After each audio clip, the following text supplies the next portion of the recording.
Hello, everyone. Welcome to the Chisholm Rewind. I am so happy today that I'm joined by Steph Hex Bendixson next to me here. Steph, how are you going? I'm well, thanks for having me. Well, thank you for joining us. Today we have a very important thing, and it's actually quite close to my heart as well. The topic on girls and women, especially in esports and video games culture. You are definitely one of I guess, role models for some of my female students as well in the esports program, and they were so excited to know that you were coming on the show today, which is quite cool.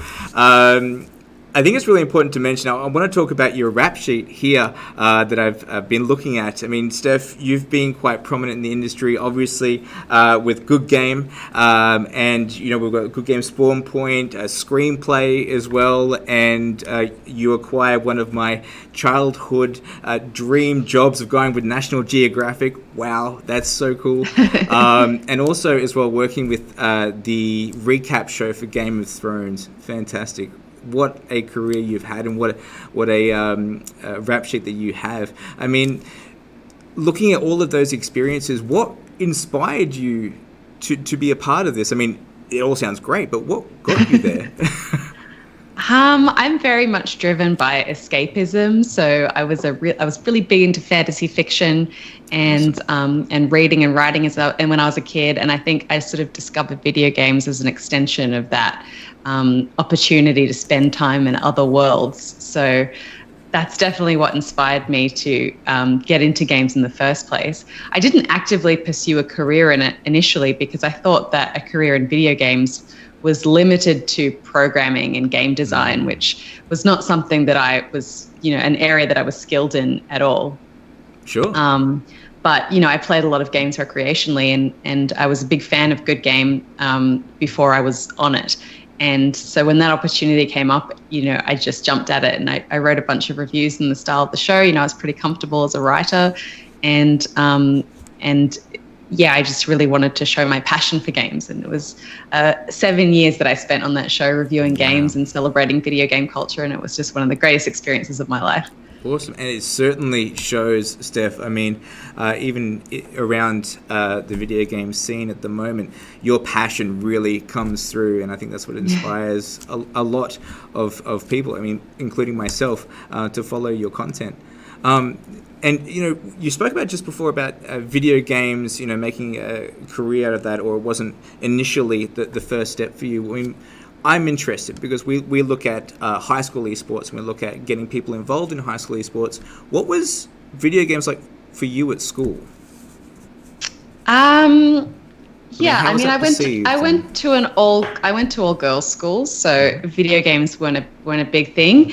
I think the way video games are perceived for women, particularly young women, I think there's kind of a culture issue there, in that, when we think about Good Game Spawn Point, which was a show for kids, we had a pretty even split of viewership of boys and girls who both just loved games equally and watched the show. And when we looked at our adult show, the split was more like 70-30 or 80-20 even. Of men to women. So there's something that happens I think at the high school level that shifts women away from STEM and technology and pushes them towards more creative pursuits. And I don't necessarily think it's the school's fault. It can be in some instances if those opportunities aren't presented to girls, but I think it's a kind of societal culture thing that sort of takes a long time to change. I remember doing this radio interview with Eddie Maguire about the Melbourne Esports Open, and he had some school kids call in to talk about it, and he was talking to a girl, and she said, I don't really understand why video games are so popular, and he said, do a lot of people at your school play Fortnite? And she goes, oh, a lot of the boys do. She goes, one of my girlfriends plays Fortnite, but we all just hassle her about it because we don't know why she's doing it. And I was like, why is that happening? It's like this divide, isn't it? It's like this bit of a split. It's really frustrating because it's just, it really is a social culture thing that has been applied to a lot of really great industries that women should be exploring. And so, yeah, for me, when I was playing video games at high school, it was very much, I had a lot of male friends that played video games, and I, hung out with them. Everything I learned about computers was from my male friends outside of school. And it was very much a kind of guilty pleasure pastime that I involved myself in. That was a very separate, compartmentalized part of my life. Sure. I mean, I really love how you just said that it turned into that split, right? So it was this guilty pleasure almost. I think you used that, and it's a shame that we have to use those words, right? That it's a guilty pleasure, or it's I'll step back and you guys have a go, and we've got to that stage. But yeah, culture does take a long time to shift, and I think. Especially during this year of the whole digital movement with COVID, and a lot of the time that our students have spent and a lot of students in high schools have spent in front of the screen is a great time to start these conversations, especially when we're looking at inclusion of everybody in the same space. Because when we look at video game culture and esports especially, there's no male and female division. It's everyone pushed together, which I think is great because it's everyone in the same pool. But I think it may be a position where, or might be a situation where people go, okay, well, that person's obviously, or that gender is better than I am. And it stops that confidence building. What do you think about that? Yeah, I think a big part of it is also the competitive space can be quite ruthless. And I think, for young women looking to get involved in competitive games, that can be a really confronting thing to be faced with, like the kind of language and vitriol that can be fostered. And again, that's kind of an issue around, I guess, imposed male culture, that needs to be a thing as well. Obviously, like friendly banter and competitive banter is totally fine and encouraged in any kind of competitive environment. But when it gets really toxic, that's when it pushes women away, I think. So when you look at competitive shooters or other, games that have known toxic communities around them, it's just not, it's less common to see a lot of women getting involved in there because it feels like a really high barrier for entry, because that's what you have to overcome to have a good time in that space. So yeah, I mean, I can see that's something that's also needs to change over time, I suppose. Absolutely. But that's also a reason why there are few women playing games. And so it's not a question of women not being good, it's just about women being discouraged from the space in general. And you know what, I want to actually talk about a female who was actually really good, and she's been coming up on the screen. Just here we go, behind us here, holding the big plate there, and that's Sasha Hostin, who's actually Canadian, who is known as Scarlet. And she is the most scariest Zerg player I have ever seen in StarCraft 2. And she is amazing. The macro and the micro of that woman is next level. And, Sasha started in 2011 as a hobby. So it was a hobby in school. It was never really a competitive thing. Obviously, I mean, some of the things that we're talking about here is should I be involved, that guilty pleasure, those sorts of things. But she, by mid-2014, she'd taken first place in 7 different tournaments, esports tournaments or StarCraft tournaments in her region, and was, in 2014, the second highest paid professional gamer at that time in the world. So I think there is obviously room for this, and there are people out there. Again, very scary Zerg player. She has gained accolades from the New Yorker and Polygon for being one of the most admirable gaming people in history. And I think it's really important to say the word people there, because it doesn't split it and go, okay, that's just for the boys. And that's just for that certain area of competitive esports. I think we together should be standing together and we should be competing. She is an amazing, I think personally, is an amazing person, and her skills are just next level. And especially seeing a Canadian in StarCraft 2 achieving that level. We see just a picture behind me here. That was actually at the Intel Masters, which was the prelude to the Winter Olympics. So it was an exhibition match for us to test the waters to see if esports could actually be a tangible pathway into the Olympics. I mean, obviously, Steph, you would see or hear about, obviously being one of the go-to people for video games and video games culture, and I'm sure you've had conversations around esports too. How do you see this growing for young women and pushing them into this area?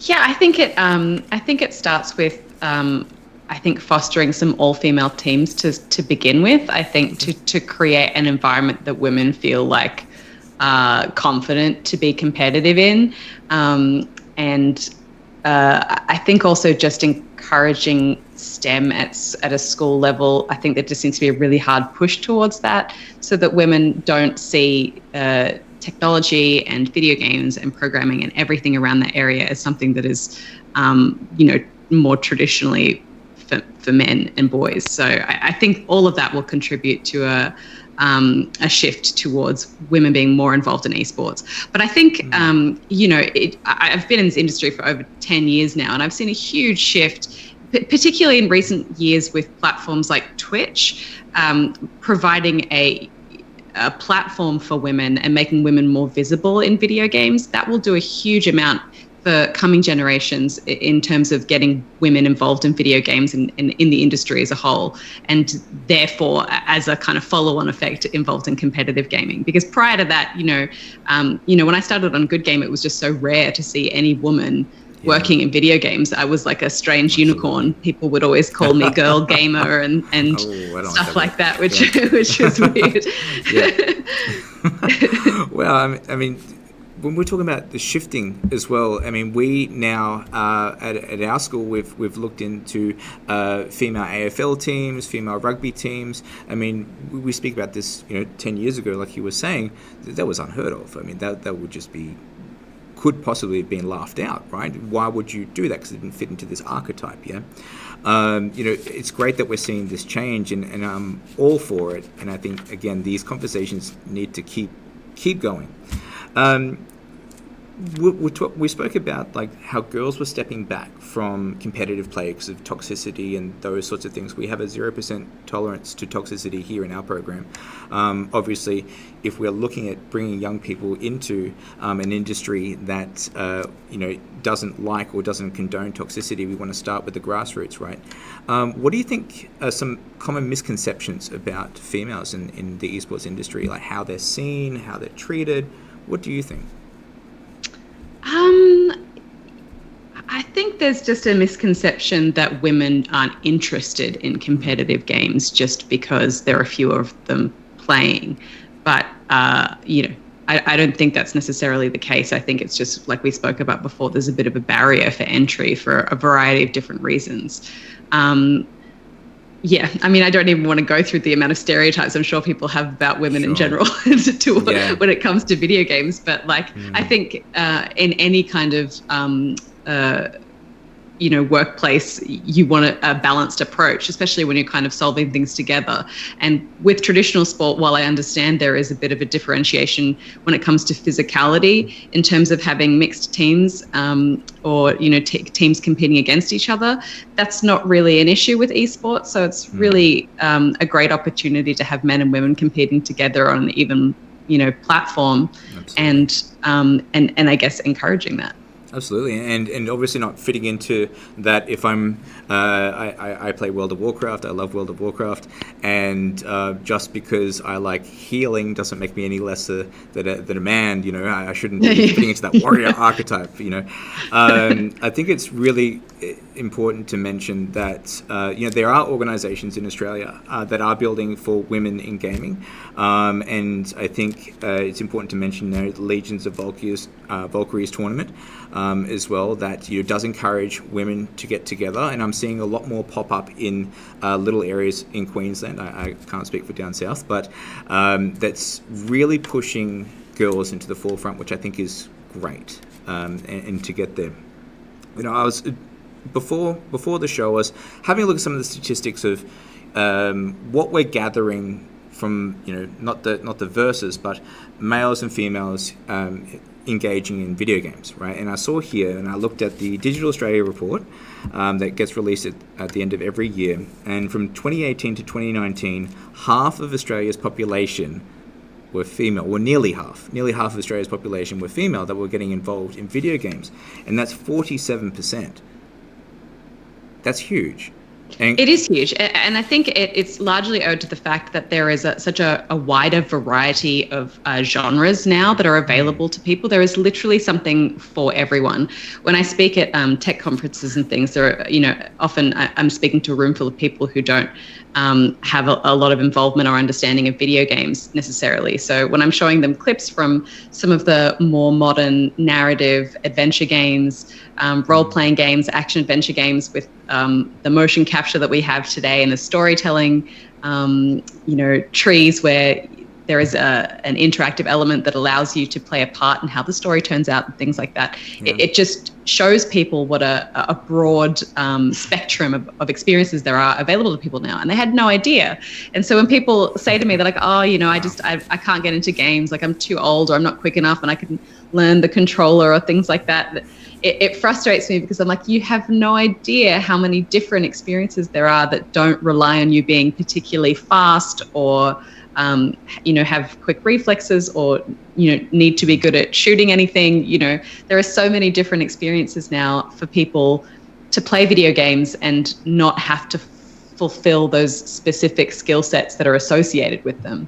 So, yeah, I think what's great about that now is that video games are now being marketed to a broader range of people. And as a result, a broader range of people are playing video games.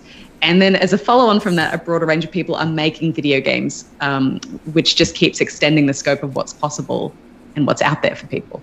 Yeah, absolutely. I mean, gone are the days where you play a Sudoku. I mean, I've tried it once and I got frustrated, but there's gone are the days where you're just stuck to just the one thing. I'm going to be playing a platform jumper like Mario or whatever else. There is plenty of things, and like you were talking at the very beginning about the escapism and looking into these worlds, you can get lost in video games, and to lots of different levels, right? Absolutely, it's great. The study that I just mentioned before as well, the study started in 2005.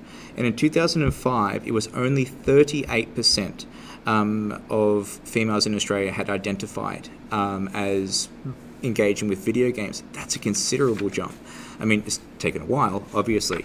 But, I think there's progress in working towards that 50-50 or even just 60-40.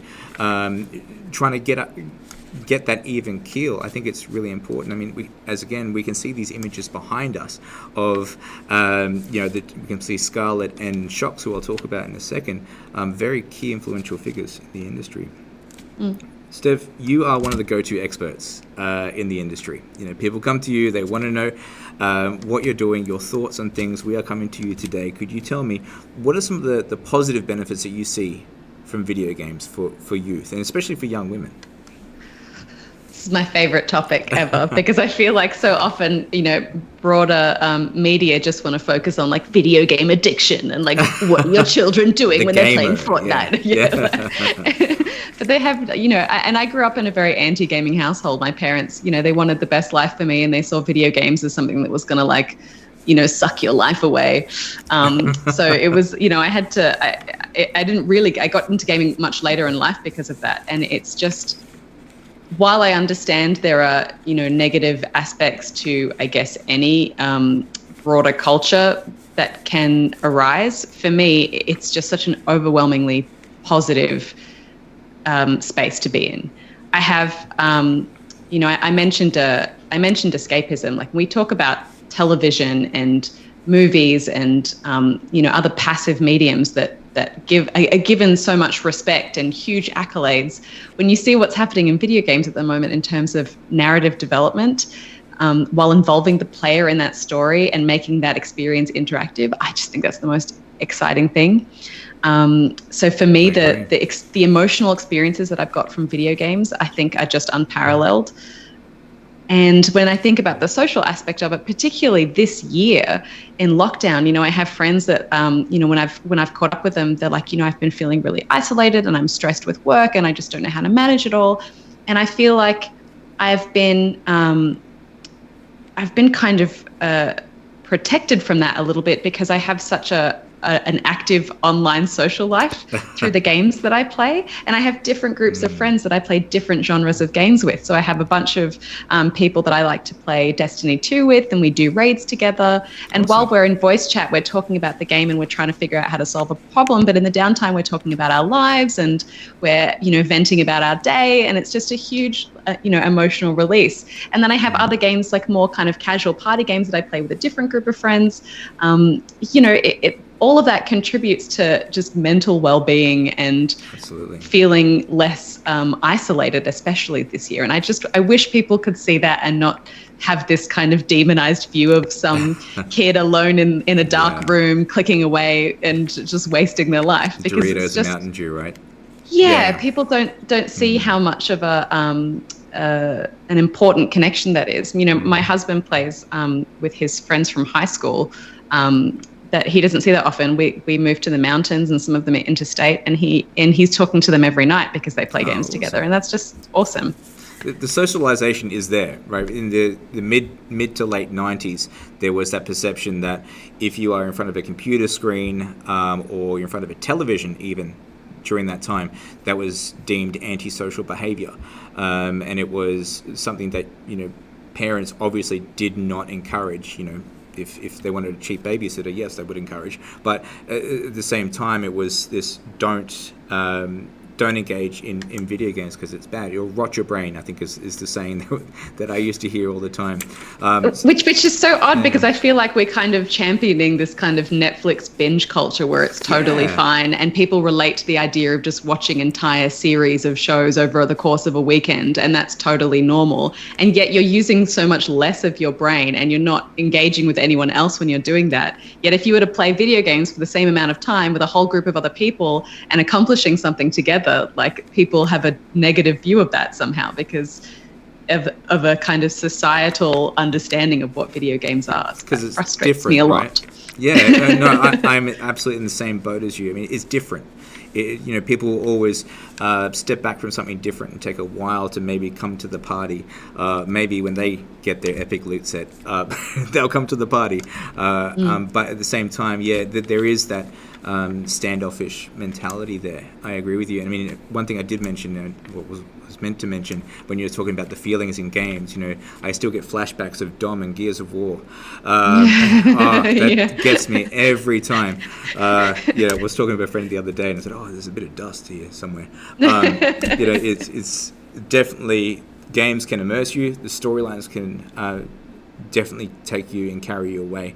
And speaking about stories and things, I did have something here I want to talk to you about because I know that you are into writing and you are a writer yourself. And I did, but before we had this interview, I went and bought one of the books that you've created here is Pixel Raiders. The Dig World was the first one out of the series. And I got halfway through the book. I will say I haven't read the full book, but I got halfway through, and I really enjoyed it. And I thought it was quite great for junior school, and I thought it would be really good for grade 7 and 8 when you're looking at narrative writing and implementing that into the English curriculum. So I went down to the library and I went, hey guys, there's this great book. You guys need to have it.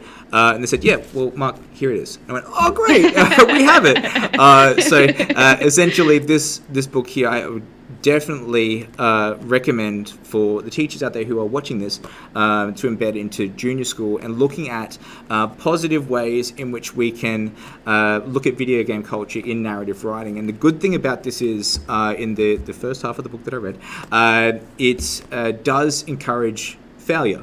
So the two characters do fail at this point in time, and they rebuild that. They don't win in the first half of the book. So I think that's really important that we do encourage this don't fail culture, because how else are you going to learn and grow, right? And in saying that, with this book, I think both characters for me, as I was reading through it, are quite even, quite equal in their standings and in their school and how they are competing.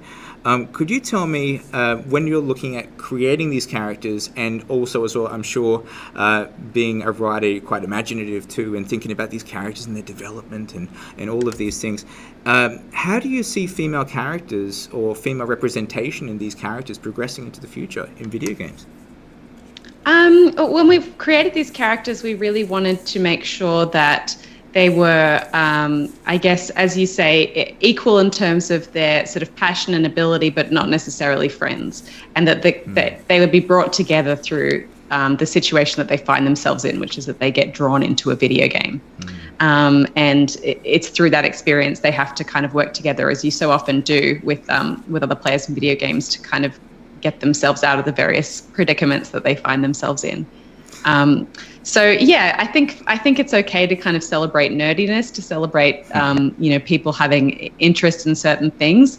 But I think it was also important to recognize that, I don't know, that it's a quality that has been kind of demonized in the past, and that, really it's just someone taking an interest in something that's technological and exciting, which is where I feel like our whole world is going more every day. So I think it was important to just have we wanted the characters to have different personality aspects to them that weren't necessarily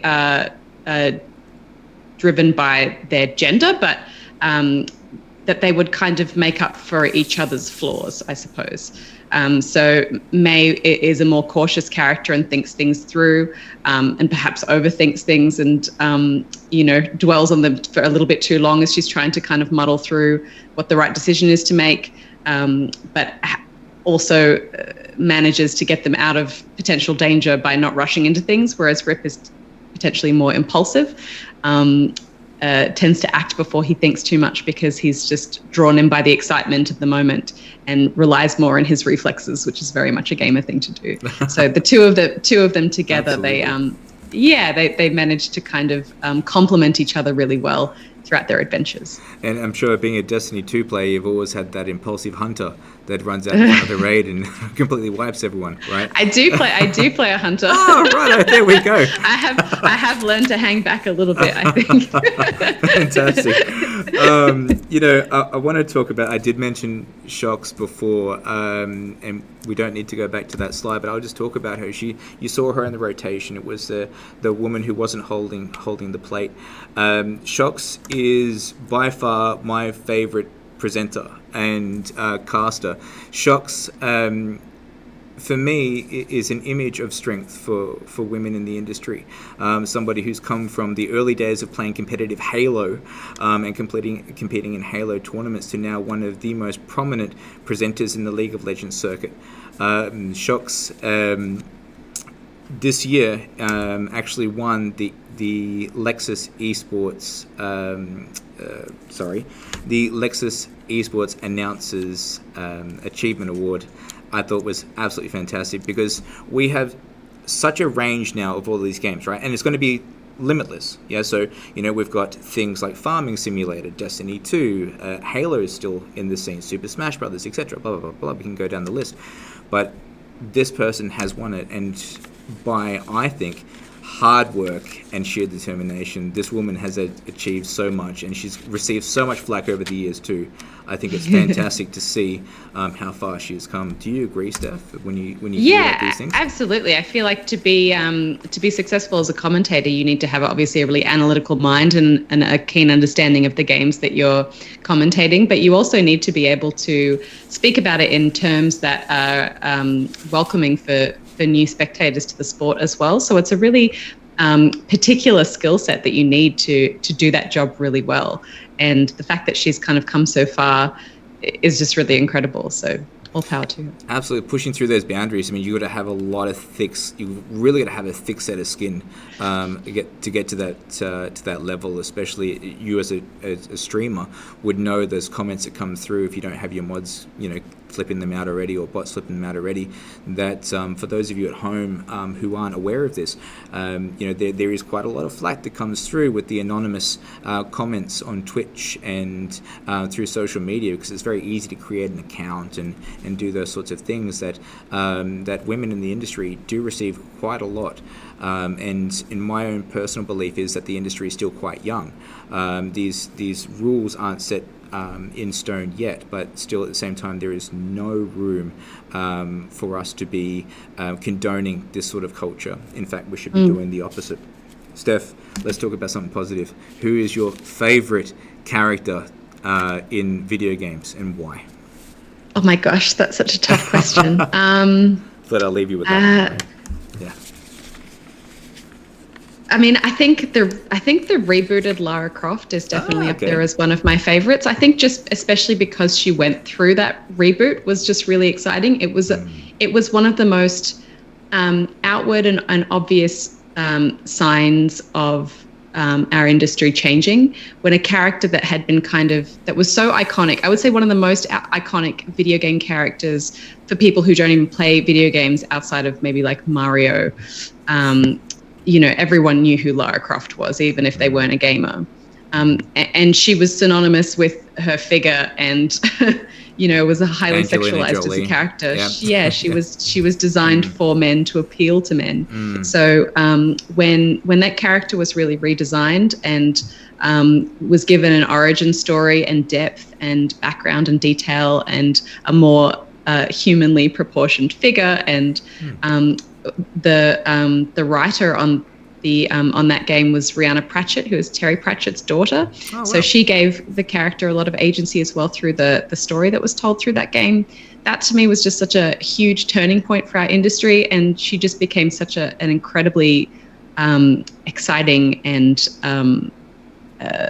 cool, badass character to play. And I would say she's one of my favorite as a result. Then I would say I really love, I guess, a lot of the characters from my favorite game, which is The Witcher 3. So we were talking about that very quickly before. More people are familiar with it now that it's a Netflix series, and there are books as well. So I love Geralt of Rivia, and I'm a big fan of Triss, which is controversial because a lot of people are more into the other sorceress in the story, Yennefer, but I think Triss is really cool. So. Okay. I need to brush up on my Witcher knowledge here. I mean, I'm a Netflix person myself, but sounds good. Geralt is definitely a great character in the series. Fantastic. Played by somebody who does play video games too, which I think is important to highlight. Yeah. Henry Cavill, I think he's quite nerdy for someone who spends so much time at the gym. He's big into Warhammer, I think. Yep. He's been building a PC, so that's fantastic. And I like that. I did mention to my co-worker here with me that when I was reading the Pixel Raiders just before we got on air, that I could tell this was written by people who play video games. The language was there. I think that's so important as well. There's a lot of agency out there that does right to assume knowledge of what video game culture is and what it should look like in their mindset. I think it's really important that we do when we are creating programs and when we're creating initiatives, that we do speak to those who are involved rather than perceptions. I think that's really, really important. Now, do you have any words of wisdom for young girls getting into the industry or just being hesitant to step into this realm or competing with esports or anything like that? Yeah, I mean, I think the most important thing is to find a group of people that you trust, who are happy to play with you in a setting that is just that is non-toxic. Which it sounds like that's all well and good, Steph. Where do I find these people? But I think the Discord communities now that are attached to so many different games, attached to different streamers. They all have channels in there where you can converse with like-minded people and find groups of other gamers to play with. Just don't be afraid to be a part of those communities and start playing in a place where you feel like safe and supported, I suppose, because that is the best way to develop your passion for video games and not feel like it's a sort of an area that is full of gatekeepers that just don't want to let you in because you're not good enough or you don't meet certain criteria requirements. At the end of the day, video games are for everyone and they're for everyone to love and enjoy. And so it's just about finding the right spaces to do that in. Like, I am definitely not the best Destiny 2 player, I would say. Like, I play with people who are hardcore and very good, but if they want to play competitively, they have other groups of people that they can play with. And that's fine. But like when I play with my group of friends, like no one is like ragging on anyone else's skill. It's just like we're there to have a good time, and that's an understood thing between us. And if that's you are, been it's a just little bit wonderful of for me. ribbing, right? A little bit of ribbing just to say, oh, you missed the shot. What's wrong with you? That was an easy skill shot. I have an issue with jumping. Like, there's a lot of complex jumping puzzles in the raids in Destiny 2, Okay. and I've fallen to my death many times. And so we have, in my stream, I have a fail counter for the amount of times I miss jump. Cool. Because it's become such a thing. And not taking it so serious, right? Having Yeah. that fun, like you were just saying, a supportive environment. I think it's important to mention as well, the microphone can be a female player's worst enemy, right? In jumping on a call or jumping into a party with unknown people and receiving, sometimes there's a bit of anxiety as to how am I going to be received? What are some of the comments that I'm going to get from that? I think what you were saying, Hex, is being a part of those communities where you feel respected, where you feel like you can belong to a place or an interest, and not being afraid to use this, and having your voice is really important.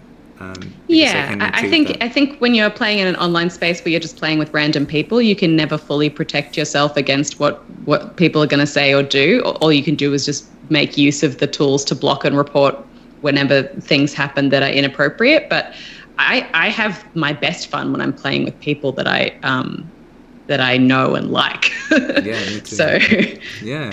And I mean, again, like you were saying, that your partner still plays with his high school friends, and that's great because you can still have those friendships in that digital space.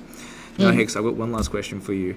Sure. The last question is, if you could say anything to a young girl out there or a young person out there who is really scared to jump into this space, the confidence is low, I don't know if I can do this, I see everybody else succeeding, can I take the next step? What would you say to them right now?